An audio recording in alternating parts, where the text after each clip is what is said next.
नमस्कार दोस्तों, भाइयों बहनों। यूट्यूब चैनल में विजय महतो का आपका बहुत बहुत स्वागत है। इस चैनल के माध्यम से मैं आपको लैंड रेवेन्यू के संबंध में कुछ जानकारियाँ देने चाहता हूँ।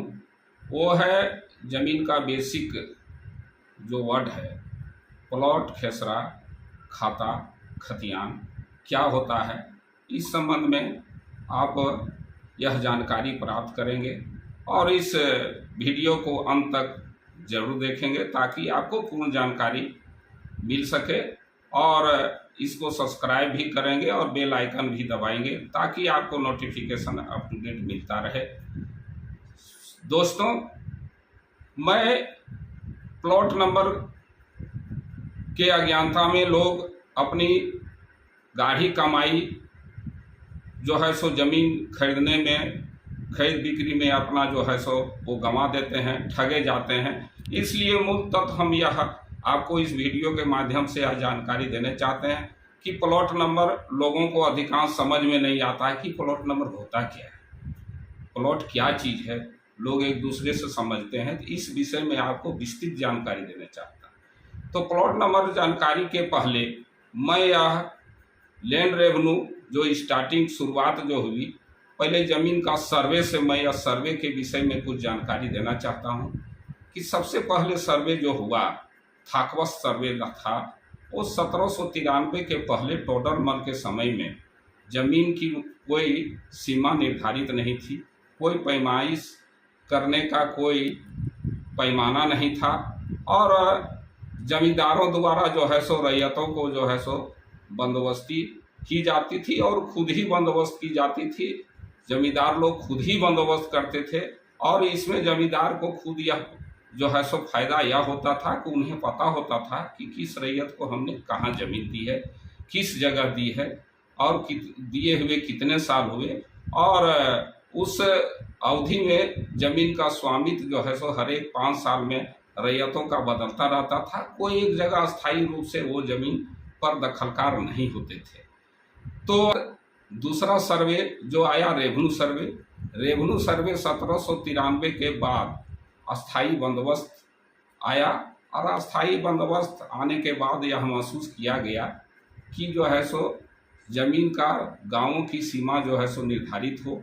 इसलिए जो है सो उस समय गांव का सीमा निर्धारण किया गया और गांव के सीमा के साथ साथ थाना जिला का भी निर्धारण हुआ और एक थाना के अंदर जितने भी मौजा हुए गांव आते थे उसको सारे गांवों की गिनती की जाती थी और एक थाना के अंदर जितने गांव हैं उसको क्रमानुसार गांव का जो है सो मौजा का नंबर दिया जाता था। वही आज के डेट में उसको मौजा नंबर बोलते हैं। बहुत लोगों को यह समझ में नहीं आता है कि थाना नंबर कहीं लिखा रहता है, कहीं मौजा नंबर लिखा रहता है। तो मौजा नंबर क्या होता है, थाना नंबर क्या होता है, यह लोगों को समझ में नहीं आता। मैं इसलिए यहाँ विस्तृत जानकारी देना चाहता हूँ कि सर्वे के समय में एक थाना में जितने भी मौजा राजस्व ग्राम थे, ग्राम या मौजा दोनों एक ही शब्द थे, और मौजा नंबर या थाना नंबर दैट मीन्स थाना के अंदर पड़ने वाले जो उसके सिलसिलेवार नंबर जो उस गांव के अंदर में जो गिनती की गई उसका जो क्रमांक हुआ वही गांव का वो थाना नंबर होता था।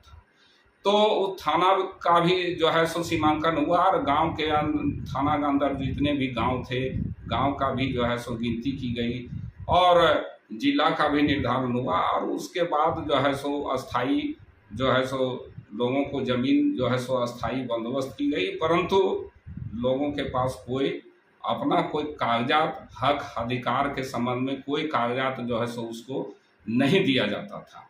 उसके बाद इस सर्वे के बाद आया कैडस्ट्रल सर्वे, जिसको सीएस सर्वे, जो सीएस सर्वे है जो आज के डेट में भी जो सीएस आधार के बाद अधिकांश जो है सो जगहों पर अभी आज भी बरकरार है। उसी आधार पर अभी भी जमीन का जो है सो कार्य रेवेन्यू रिकॉर्ड आज सीएस के आधार पर ही आधारित है और सारे अभिलेख उसी के सीएस के आधार पर ही जो है सो अभी सारे काम चल रहे हैं।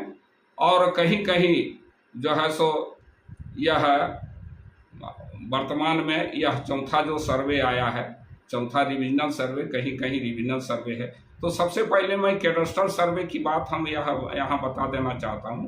तो कैडस्ट्रल सर्वे में यह महसूस किया गया कि ज़मीन जो है सो रैयतों का जो ज़मीन जो अस्थायी बंदोबस्त की गई थी वो गांव के भीतर जो है सो उसकी प्लॉटिंग की जाए, उसकी सीमा निर्धारित की जाए। तो वह कैडस्ट्रल सर्वे में जो गांव की सीमा निर्धारित थी, तो कैडस्ट्रल सर्वे में उसका जो है सो सर्वे किया गया। एक गांव के अंदर कितने टुकड़े हैं उसको टुकड़ा को जो है सो उसको नक्शा बनाया गया और खानापुरी की गई, नंबरिंग दिया गया और उसी के एक टुकड़ा जो हुआ उसी को हम प्लॉट नंबर कहते हैं।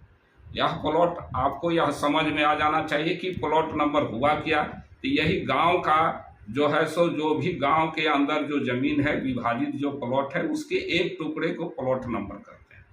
और इसके आधार पर जो है सो नक्शा तैयार किया गया और नक्शा जो है सो 16 इंच बराबर 1 मील का पैमाना रखा गया और जहां घनी आबादी है वहां 32 इंच पर 1 मील रखा गया। उससे और यदि कहीं और घनी आबादी है तो 64 इंच पर 1 मील रखा गया। और इसी आधार पर जो है सो प्लॉट वाइज जो है सो खानापुरी करके जो है सो रैयतों का जो है सो खाता तैयार किया गया और खतियान भी बनाया गया। यही कैडस्ट्रल सर्वे में यह जो है सो कार्य हुआ।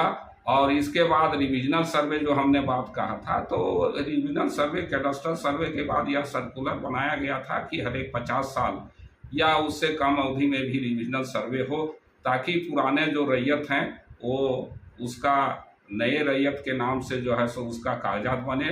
और मुख्यतः रिविजनल सर्वे का फंक्शन है कि उसको डॉक्यूमेंट्स को अप टू डेट और करंट रैयत के नाम से बने, और कुछ ज़मीन ट्रांसफ़र की गई हो, कुछ खरीद बिक्री की हो तो उसके नाम से जो है सो खतियान बने। यही सर्वे का जो है सो आपका अंतिम सर्वे यही है। और मैं यहाँ पर अब इस वीडियो को अंत कर रहा हूँ।